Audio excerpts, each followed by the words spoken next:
Hola, muy buenas tardes. Mi nombre es Ignacio Alberto Méndez de Jesús.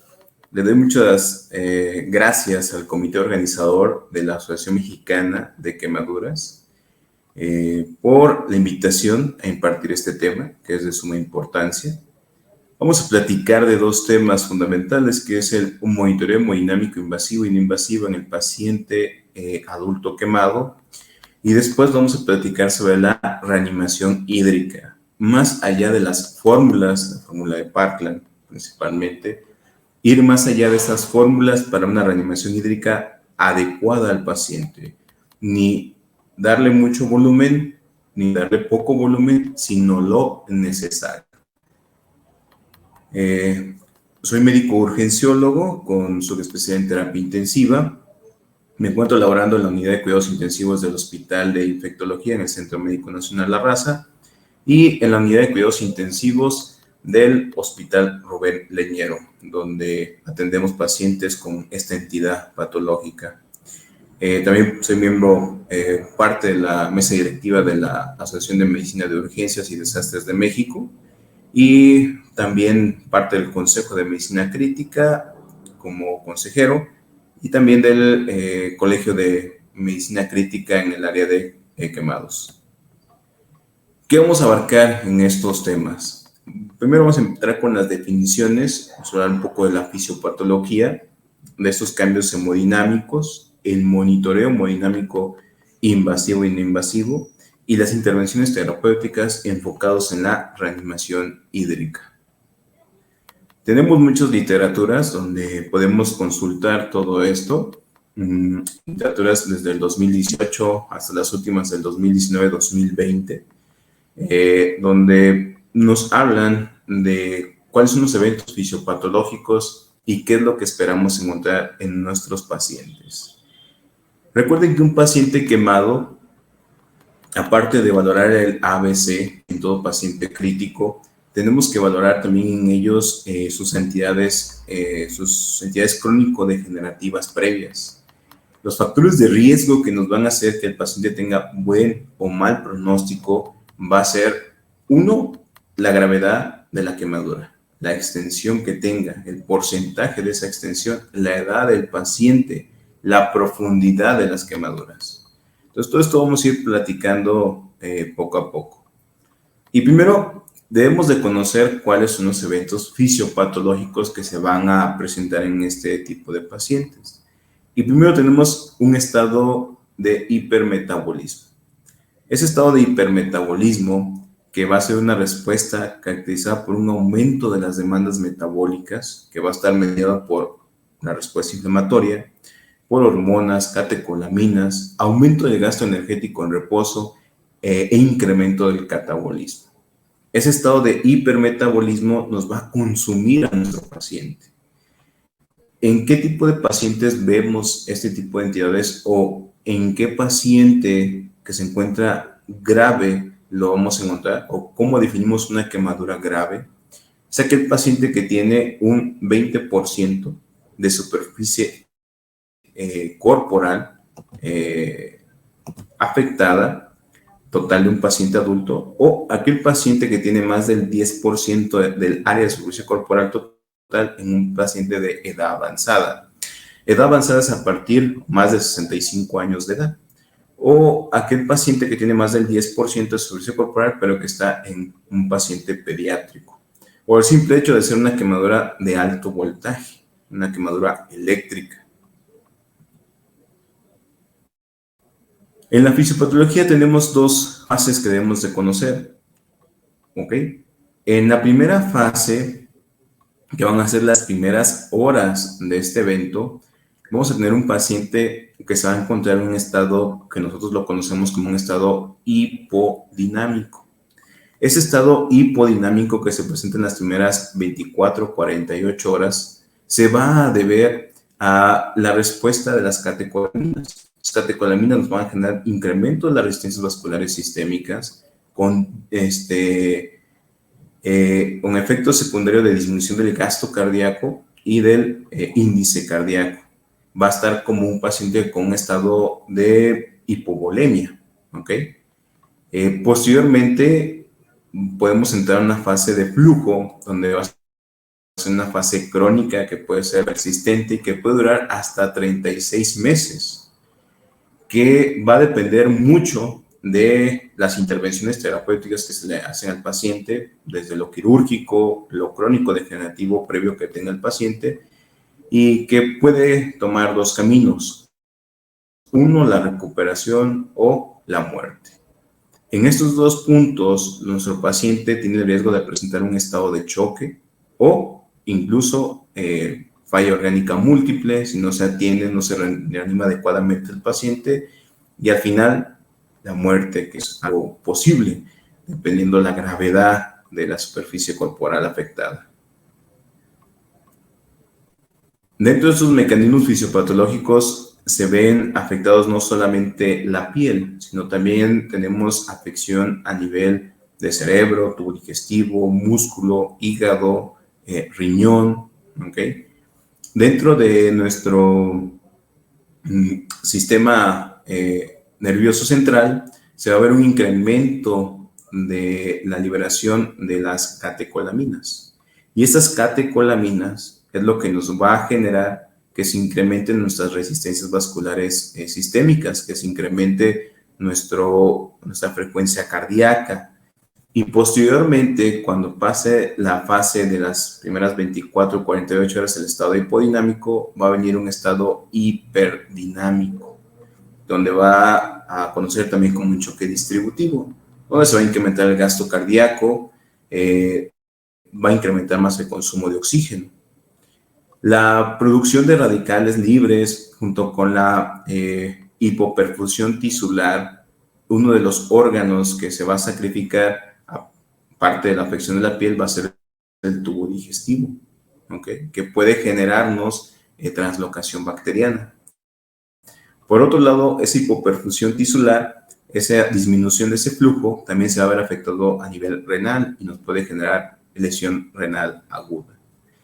Por otro lado, a nivel hepático se va a ver alterado las rutas metabólicas, se va a tardar la depuración del lactato por este catabolismo, va a haber más consumo de esos ácidos grasos para obtener energía, se va a activar la gluconeogénesis, la glucogenólisis para obtener energía en este paciente que está en estado catabólico, ¿ok? Entonces vamos a tener un paciente que por todas estas rutas metabólicas previamente mencionadas va a estar hiperglicémico, hiperlipidémico, y que esto nos va a considerar un estado de catabolismo. Si persiste todo esto, esto nos va a llevar a disfunción orgánica, y si esto se le agrega un proceso séptico, lamentablemente la muerte.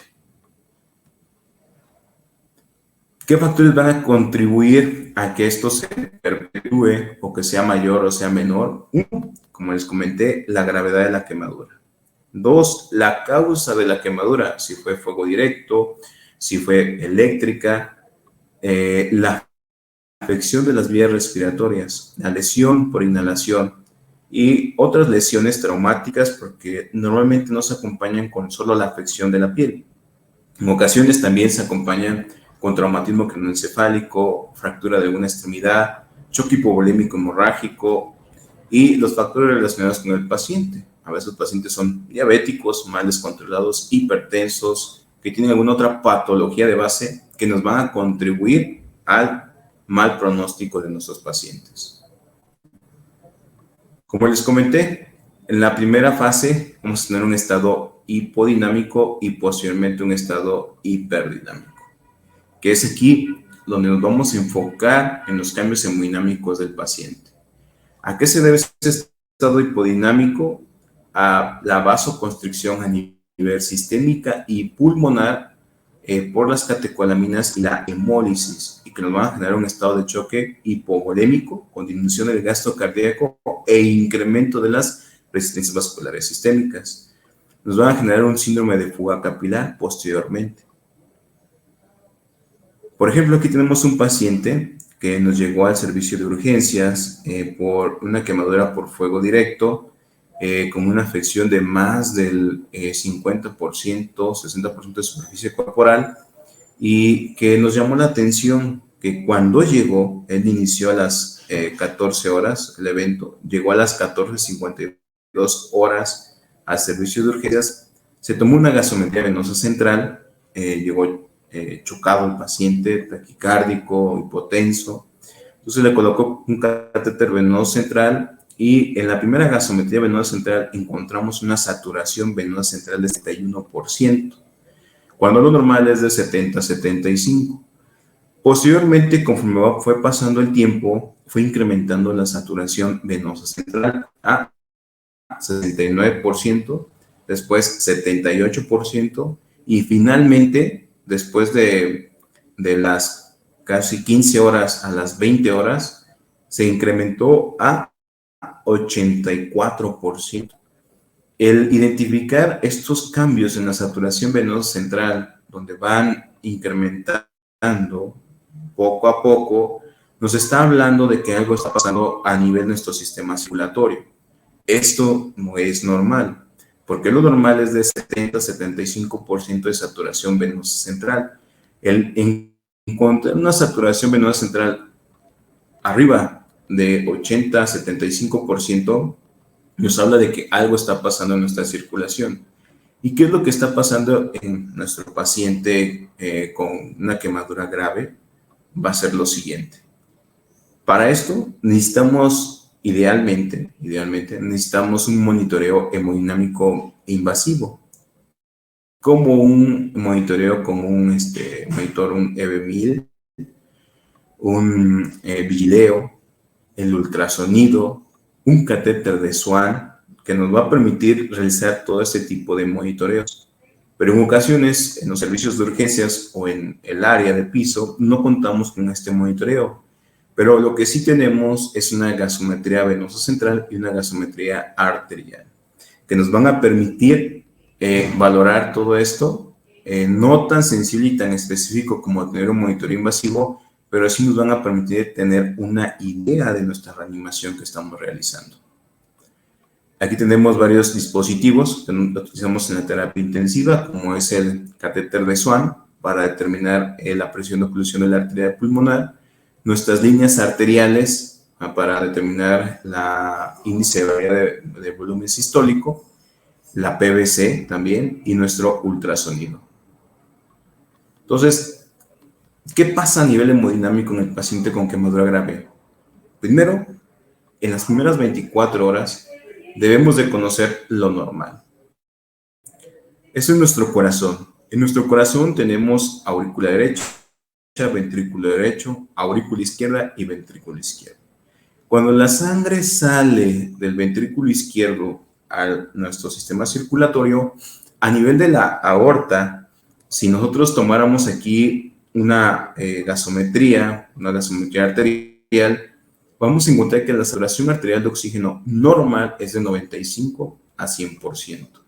Sale el eritrocito, llega a una célula, nefrona, hepatocito, neurona, lo que ustedes quieran. Le entrega oxígeno y esa célula se regresa por el sistema vascular venoso y llega a la aurícula derecha. Colocamos un catéter venoso central por el estado hemodinámico que tiene el paciente y encontramos que lo normal es de 70-75%. Si hacemos la diferencia entre 95, 100, 70, 75%, vamos a encontrar que el porcentaje de extracción de oxígeno normal es de un 20 a un 25%. ¿Ok? Entonces, ¿por qué se presenta el estado hipodinámico? Esto es lo normal. ¿Ok? En un estado hipodinámico, como les comenté, vamos a tener incremento de las resistencias vasculares sistémicas y pulmonares, generado por la liberación de catecolaminas, la hemólisis, el síndrome de fuga capilar. Esto nos va a generar que se genere un tráfico, hagan de cuenta como si fuera aquí en México, en el área de circuito, que se genera un tráfico y se acumulan los carros, pero en este caso van a ser los glóbulos rojos. Y esos glóbulos rojos que se van acumulando, eso lo detecta la célula y piensa que algo va a pasar. No sabe si va a pasar de manera inmediata o va a ser después, pero está consciente de que algo va a pasar. Al detectar esto, inmediatamente se prepara y empieza a agarrar más oxígeno, lo que genera incremento en la extracción de oxígeno mayor del 25%. Entonces, la cantidad de oxígeno, mi saturación venosa central, se va a disminuir, va a ser menor a 70%. Si calculamos la diferencia arteriovenosa de oxígeno, va a ser mayor de 5, junto con un gasto cardíaco disminuido, un índice cardíaco disminuido y resistencias vasculares sistémicas incrementadas. Esto es lo que va a pasar, que es un estado hipodinámico, lo que va a pasar en un paciente con quemadura grave en las primeras 24 a 48 horas. ¿De qué va a depender cuánto dure de más o de menos? De la afección de la superficie corporal quemada. Entre más afección tenga, el tiempo del estado hipodinámico se va a acortar, ¿ok? Por eso es que de manera inicial, en este paciente, el ejemplo que les acabo de mencionar, tenía una saturación venosa central de 61%. ¿Ok? Posteriormente, después de esas 24, 48 horas, que es lo normal, nuestro paciente solamente pasaron casi 7 horas y ya estaba totalmente de estar hipodinámico, se convirtió en un estado hiperdinámico. ¿A qué se debe ese estado hiperdinámico?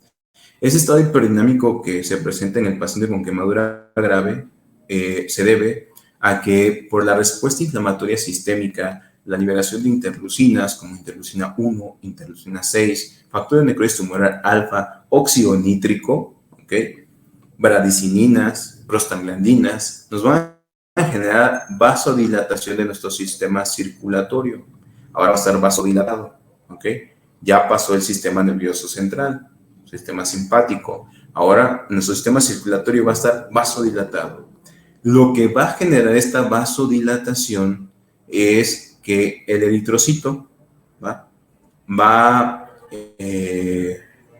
su flujo va a ser mucho más rápido, generado por la compensación del corazón. El corazón, al ver que está vasodilatado su sistema circulatorio, va a apoyar a ese sistema circulatorio incrementando su frecuencia cardíaca, incrementando ahora el gasto cardíaco, incrementando el índice cardíaco, porque las resistencias vasculares ahora están caídas, está vasodilatado, menor van a estar en 500, 600, 700 dinas las resistencias vasculares, y quien lo va a compensar va a ser el corazón. Y entonces ese eritrocito, al estar todo vasodilatado, se va a ir muy rápido por nuestro sistema circulatorio. Y cuando llegue una célula, la que ustedes quieran, esa célula no va a poder extraer o alcanzar a extraer oxígeno, lo cual se va a ir el eritrocito y va a llegar a la aurícula derecha con suficiente oxígeno de más. Y entonces la saturación venosa central que va a llegar aquí a la aurícula derecha va a ser mayor de 75%. Y por eso mi paciente va a tener una saturación mayor a 75% y el ejemplo que les enseñé previamente, por eso tiene una saturación de 84%. ¿Ok?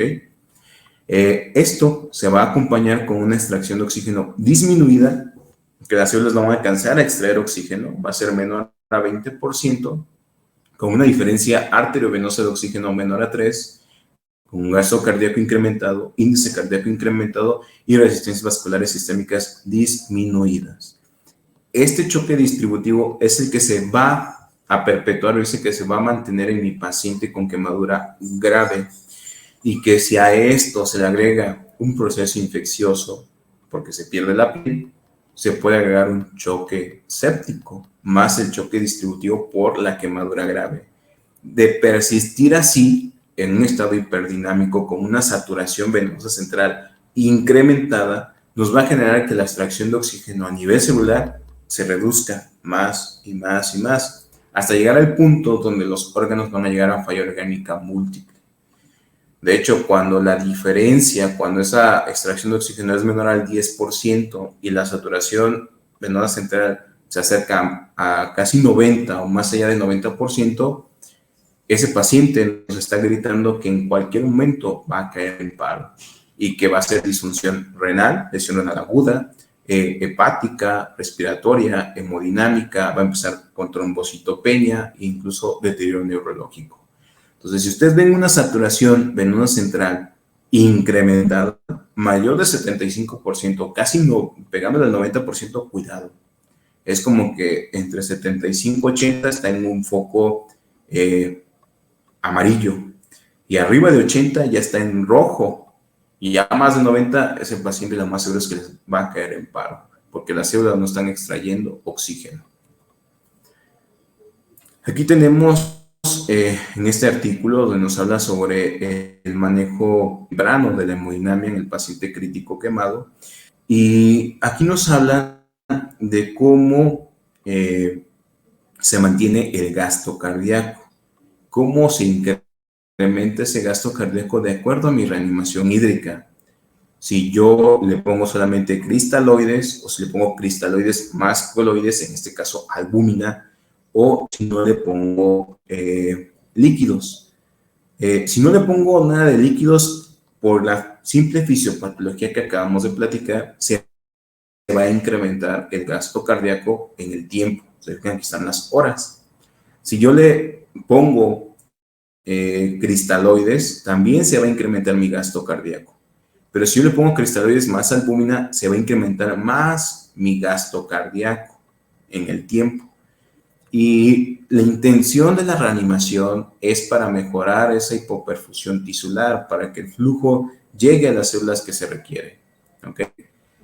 Y de este lado tenemos cómo se mantienen esas resistencias vasculares. Como les comenté, en las primeras horas se incrementan tanto las resistencias vasculares pulmonares como las resistencias vasculares sistémicas. Y posteriormente, conforme va pasando el tiempo, van disminuyendo hasta llegar a un choque distributivo.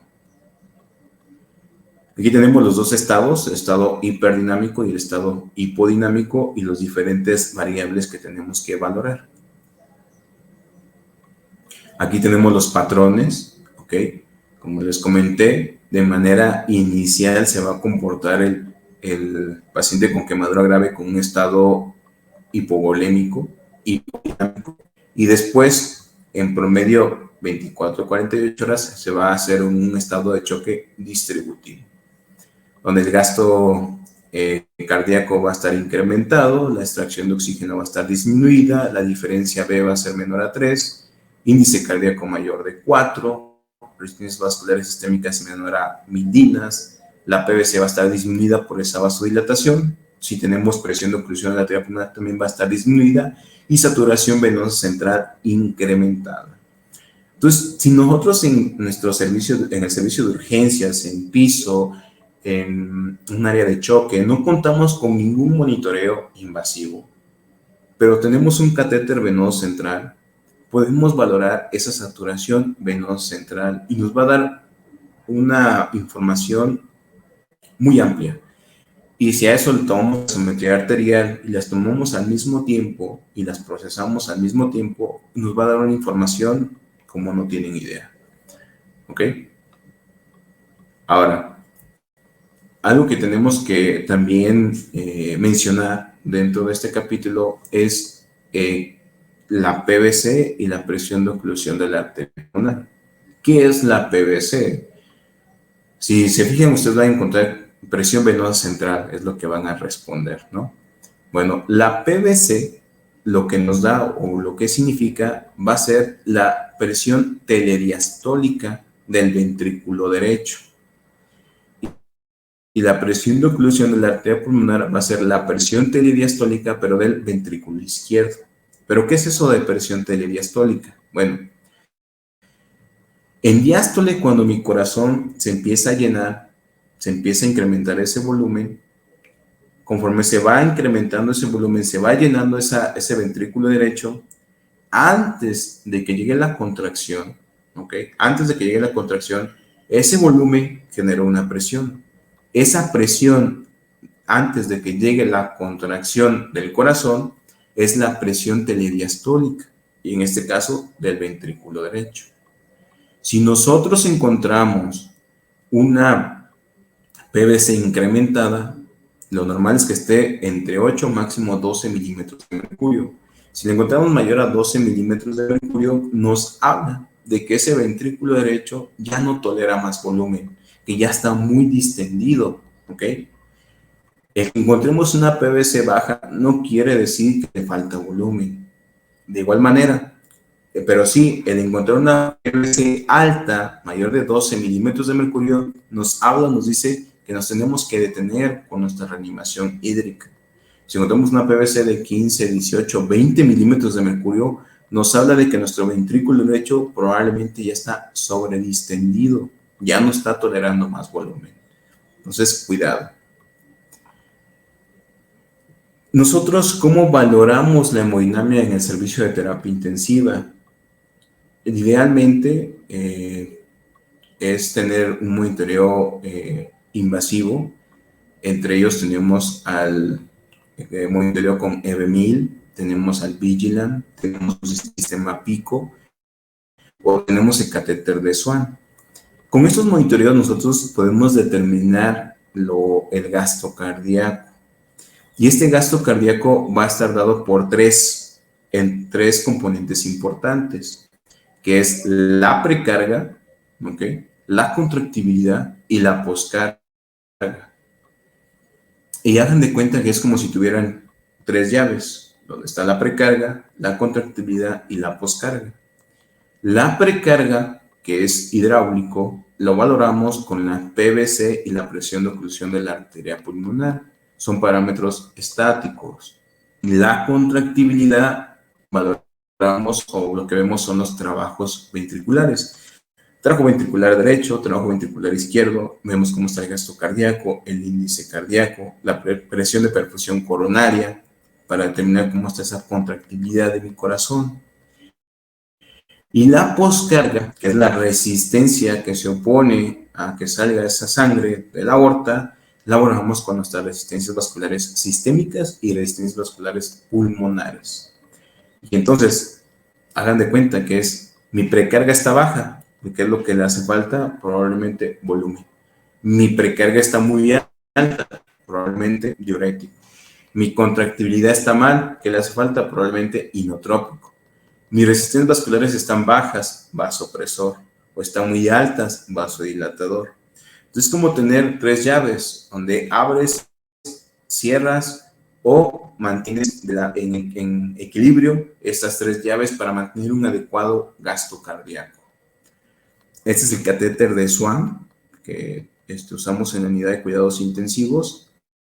Ese catéter de Swan mide 110 centímetros.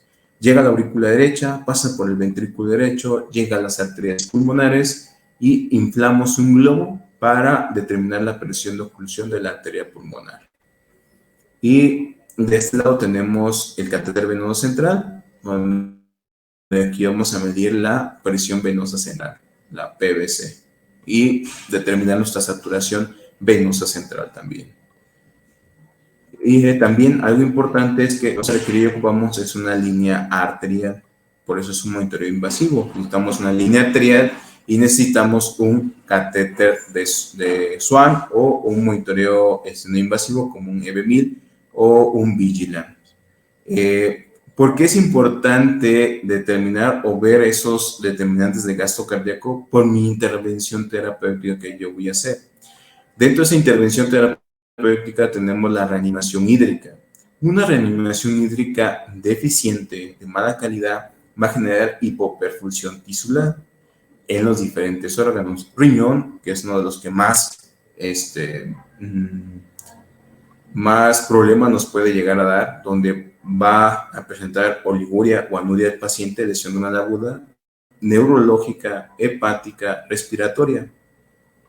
También nos puede generar esa mala reanimación hídrica, el mal pronóstico de mi paciente. Pero el ponerle más volumen de lo que requiere nos puede generar síndrome compartimental abdominal, síndrome compartimental en una extremidad que esté afectada, sobrecarga, edema agudo pulmonar, ¿okay?, como aquí lo vemos, sobrecarga de volumen. Entonces, el darle mucho o el darle poco es malo. Tenemos que darle lo que le corresponde al paciente. Tenemos varios artículos de referencia donde qué es lo que le podemos dar, ofrecer al paciente y cómo debemos de ofrecerla. Dentro de esto tenemos este algoritmo que se me hace muy interesante de cómo abordar al paciente con una quemadura grave. Y aquí lo tenemos en español. Como les comentaba previamente, el manejo hemodinámico del paciente con quemadura grave, iniciamos una reanimación hídrica. Le iniciamos a 2 mililitros por kilo por superficie corporal en las primeras 8 horas. Ese es un ejemplo. O podemos utilizar la fórmula de Parkland de 2 a 4 mililitros por kilo de superficie corporal, el 50% en las primeras 8 horas y el otro 50% en las siguientes 16 horas. Pero más que saber cuánto volumen requiere el paciente, lo que tenemos que saber es cómo se va a administrar, cómo lo vamos a modificar, si le vamos a pasar más, le vamos a pasar menos. Para eso vamos a realizar la valoración de los siguientes elementos. 1. ¿Cómo está la uresis de mi paciente? Si la uresis se mantiene a más de 0.5 mililitros kilogramo, si mi índice cardíaco por un monitoreo hemodinámico invasivo es mayor de 2.2 litros minuto, si mi saturación venosa central es mayor de 70% y si disminuye mi lactato. Si mi respuesta es que sí a todo, entonces puedo disminuir incluso un 10% del aporte previamente calculado. Si mi respuesta es que no y no mantengo buenas presiones arteriales medias entre idealmente 65 a 70 milímetros de mercurio, tengo que determinar si mi paciente responde o no a líquidos. Si la respuesta es que no responde a líquidos, tengo que iniciar vasopresor, en este caso norepinefrina, y descartar otros datos que me estén generando que mi paciente se mantenga o persista en estado de choque. Por ejemplo, algún proceso infeccioso en evolución. Si mi respuesta es de que mi paciente tengo que determinar si responde o no a líquidos, ¿de qué manera? Bueno, si tenemos una línea arterial, vamos a hablar mi índice de variabilidad de pulso o mi volumen sistólico. Si estos índices de variabilidad de presión de pulso y mi volumen sistólico son muy bajos, menores a 10% el volumen sistólico, y el índice de variabilidad de presión de pulso menor a 13%, quiere decir que probablemente no requiere volumen. Pero si son mayores de este punto de corte, quiere decir que probablemente sí requieran volumen, aunados y ayudados con la presión venosa central. Si mi presión venosa central está disminuida, ¿ok?, menor a 6 milímetros de mercurio, tengo que determinar si es porque le falta volumen, ¿ok? ¿De qué otra manera yo valoro esto? Porque tenemos parámetros estáticos y dinámicos. Dentro de los estáticos es la PVC y la presión de oclusión de la arteria pulmonar, pero también por medio de ultrasonido puedo determinar si cómo está mi vena cava, cómo está el Vexus, y de acuerdo a esta vena cava o mi ultrasonido pulmonar, si mi vena cava ya está totalmente colapsada, ¿ok?, si esa colapsabilidad o esa distensibilidad de la vena cava, dependiendo si está con ventilación mecánica o sin ventilación mecánica, mi paciente, si se encuentra como un tubo y no abre ni cierra, esa vena cava, quiere decir lo más probable es que si ya está como un tubo que ya está sobrecargado, o si tenemos un Vexus que me habla que esa vena cava es mayor a 2 centímetros, que ya está en un Vexus 3, también ya está congestivo mi paciente. De ser así, tengo que valorar cómo está mi corazón. Y en ese corazón tengo que descartar si no tiene disfunción cardíaca, si está dilatado mi ventrículo derecho, ¿ok? Y si está muy dilatado o si sigue o persiste con un estado de choque, también tengo que descartar que no tenga otra condición que me esté generando el estado de choque. Por ejemplo, que esté sangrando, que aparte de que está con su quemadura, que también esté con un choque hipovolémico hemorrágico. De ser así, pues hay que reanimar al paciente. Y si tiene disfunción cardíaca, determinar si requiere o no inotrópico, por ejemplo, dobutamina. Y si a pesar de todo esto mi paciente no hay una mejoría clínica o no tengo datos que me lleven a mantener adecuadamente a mi paciente, entonces tengo que buscar si hay otra condición, hay una fractura que no me he dado cuenta, fractura de fémur, y que tenga un neumotórax, un hemotórax, alguna otra condición que le esté generando el estado de choque a mi paciente.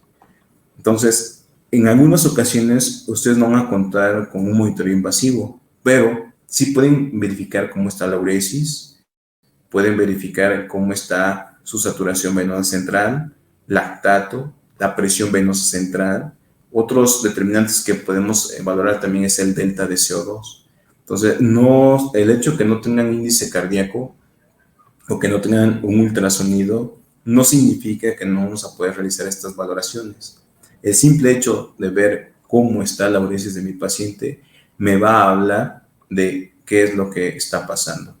Y por ejemplo, si mi paciente, otra manera de verificar cómo va la reanimación, si mi paciente tiene una uresis entre 0.5 a 1 mililitro por kilo, continúo con mi reanimación. Pero cuando sea ya mayor de 1 a 2 mililitros por kilo hora, puedo reducir hasta un 10% el aporte que le estoy administrando a mi paciente.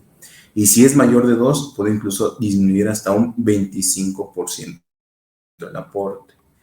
Idealmente, en estas primeras fases de la reanimación hídrica en el paciente con quemadura grave, puedo utilizar el uso de coloides, entre ellos la albúmina. La albúmina se administra aproximadamente 1/3 del aporte total que se requiere de soluciones cristaloides, o aproximadamente entre 1 a 2 mililitros por kilo de peso. ¿Ok? Entonces, los coloides sí funcionan, sí son de utilidad, pero en las primeras horas de este evento, idealmente en las primeras 6 horas.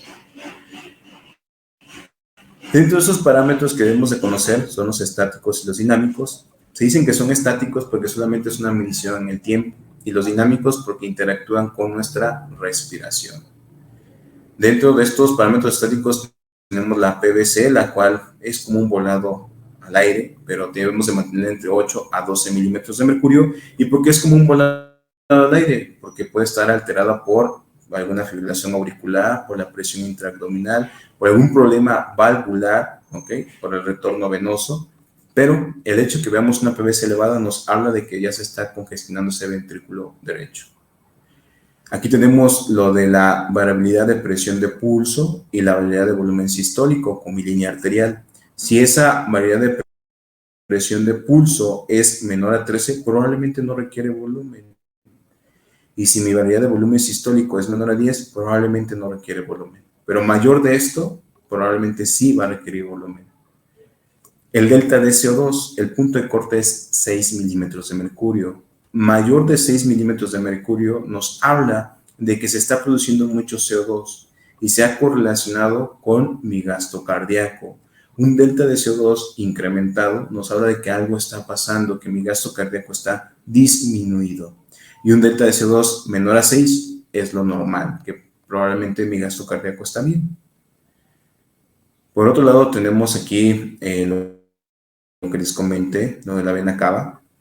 Si está con ventilación mecánica, lo que vamos a valorar es el índice de distensidad de la vena cava.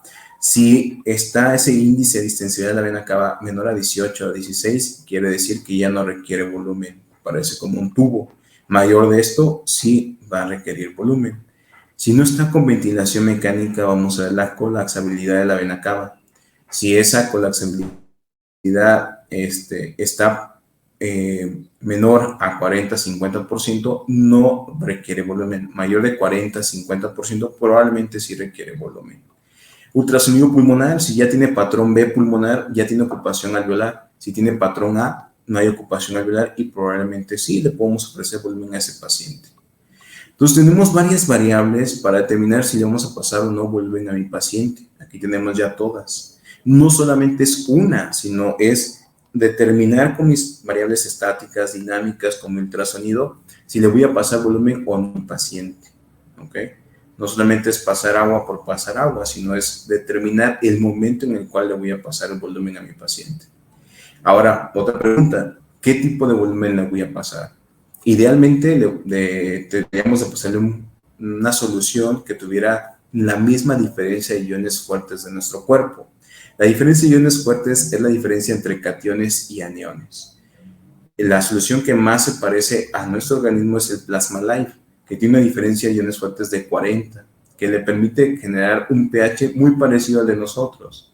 En cambio, la solución de cloruro de sodio al 0.9% tiene una diferencia de iones fuertes de 0, lo que genera un pH de 6 y acidosis hiperclorémica. En cambio, la solución Harman tiene una diferencia de iones fuertes de 28, lo que genera un pH de 7. No es tan ácida como la solución de cloruro de sodio, pero tampoco es la ideal, pero bueno, es la que más se acerca a nuestro pH. Por otro lado, la solución de cloruro de sodio nos genera acidosis hiperclorémica, hipercalemia, disminuye la liberación de vasopresina, nos puede generar más condicionar lesión renal aguda y todo por diferencia de iones fuertes de 0. La solución Harman no causa una alteración mayor en el potasio sérico comparado con el cloruro de sodio y la diferencia de iones fuertes es de 28, genera un pH de 7. Y el Plasma Life es el que mantiene más equilibrio ácido-base, mantiene más equilibrio electrolítico. El único detalle es el precio. Plasma Life cuesta 1,000 pesos un litro y la Harman y la de cloruro de sodio cuesta 10 pesos. Entonces, ahí podemos ver la diferencia. Entonces, ustedes ahí juzguen cuál tipo de solución les gustaría administrar. De preferencia, usen Harman. Esa es la tabla donde nosotros registramos todas estas variables que les acabo de comentar. Y en conclusión, ¿qué podemos concluir con esta plática? Primero, el hecho que no tenga yo un monitoreo invasivo en mi paciente no quiere decir que no voy a valorar todas estas constantes que acabo de mencionar. Podemos valorar saturación venosa central, podemos valorar delta de CO2, podemos valorar PVC, podemos valorar la uresis, la clínica que me va a dar mi paciente, ¿ok? Ese monitoreo hemodinámico para determinar si requiere o no requiere volumen mi paciente, si lo que le estoy pasando es suficiente o que falta más o ya me pasé.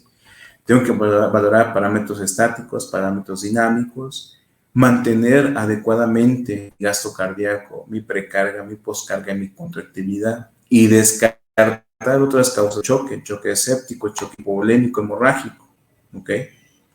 Y sería todo de mi parte. Muchas gracias. Les dejo aquí mis contactos, mi correo electrónico y mi número por si tienen alguna duda o pregunta. Estoy disponible para ustedes.